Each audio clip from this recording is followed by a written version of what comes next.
very warm welcome to our chief guest today, Padma Shri and member, National Human Rights Commission, Government of India, Dr. Jitendra Singh Shanti.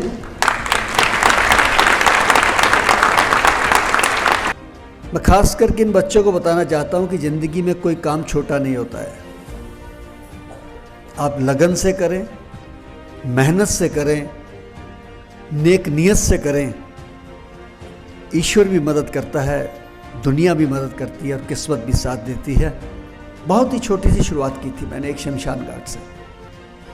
वो शुरुआत महंगी भी पड़ी थी कि बहुत करीबी भी दूर हो गए। सगा भाई हमें कहने लगे कि आप तो लाशों का व्यापार करते हो, किसी ने कहा कफन बेचते हो। जब हम ब्लड कैंप लगाते थे किसी ने कहा खून बेचते हो।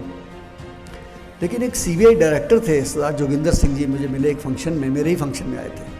कहने लगे शंटी जी आपने सेवा शुरू की है ना, आंखें खुली रखना, कान बंद रखना, सुनते रहना, जो लोग बकवास करें आप देखते रहना, हाथी चलता रहेगा, वो भौंकने वाले भौंकते रहेंगे, परवाह मत करना, चलते रहना। और मैं चलता चला गया। मेरी माँ ने मुझे कहा था कि बेटा, 3 बातें कही थी कि बेटा अभी जैसे शुरू किया है ना शहीद भगत सिंह सेवा दल, है तो बड़ा टफ काम है, पर अब बंद मत करियो क्योंकि तूने शुरू किया है और फ्री कह के शुरू किया है, और तूने ये भी लिखा कि मैं 24 घंटे करूँगा। और दूसरी बात, रात हो चाहे दिन हो, फिर किसी को मना मत करियो, कहा है तो मना नहीं करना, करना ही है काम। और तीसरी बात, सबसे बड़ी बात जो उन्होंने मुझे कही थी, जो मैंने आज भी गांठ बांधी हुई है, कि कभी अपने ऊपर फख्र मत करियो, गुमान मत लेके आइयो।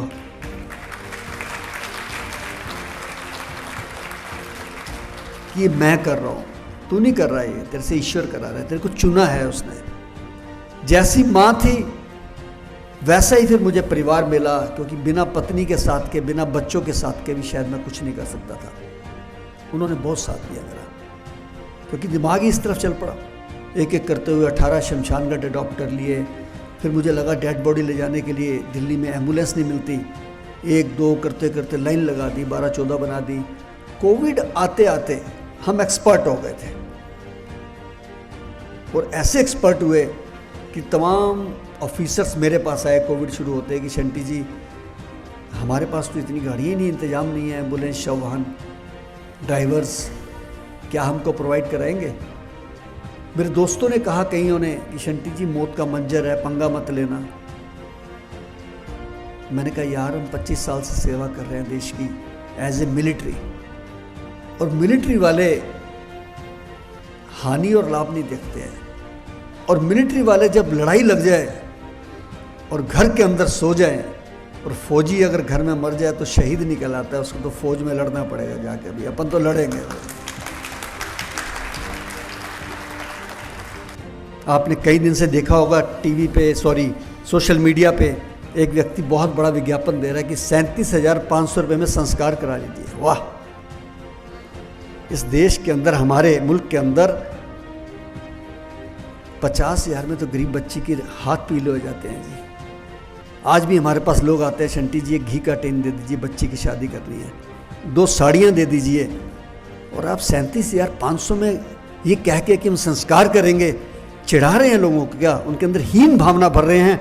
और हमारी सनातन संस्कृति में मोक्ष जो है वो बिकता है कहीं क्या जी? आपका कहाँ अंतर्राष्ट्रीय बातें कर रहे हैं कि आप बुकिंग कराइए 37,500 दे के।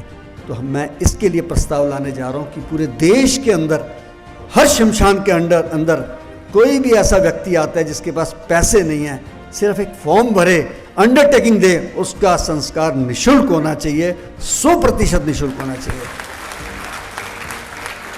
और मैंने तो अनाउंस कर दिया है जी, मैंने अनाउंस कर दिया है। अभी एक बहुत बड़ा फंक्शन था उसमें कि किसी को भी हिंदुस्तान में, दिल्ली की बात नहीं कर रहा हूँ, कहीं पता लगे कि कोई गरीब आदमी और जलाने वाला नहीं है और पैसे नहीं है, हमारे फ़ोन पे फ़ोन करे, उस स्टेट में, उस डिस्ट्रिक्ट में, चाहे मुझे डीएम साहब को कहना पड़े, चाहे वहाँ पुलिस को कहना पड़े, चाहे मुझे अपने किसी दोस्त को कहना पड़े, संस्कार तो फ्री होगा जी। किसी को पैसे इसके लिए भटकना नहीं पड़ेगा कि मेरा पूर्वज या मेरा भाई या मेरे पिता बिना रिचुअल्स के रह गए। इस बात की गारंटी जितेंद्र सिंह शंटी लेता है।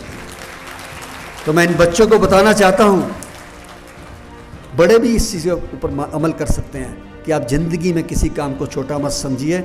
एक छोटे से शमशान घाट से, एक टूटी सी एम्बुलेंस से काम शुरू करके और निष्ठा के साथ सेवा करते करते आज ईश्वर ने मुझे राष्ट्रपति भवन पहुंचा दिया, तो आप क्यों नहीं पहुंच सकते हैं? आप भी पहुंच सकते हैं, आप भी सेवा कर सकते हैं।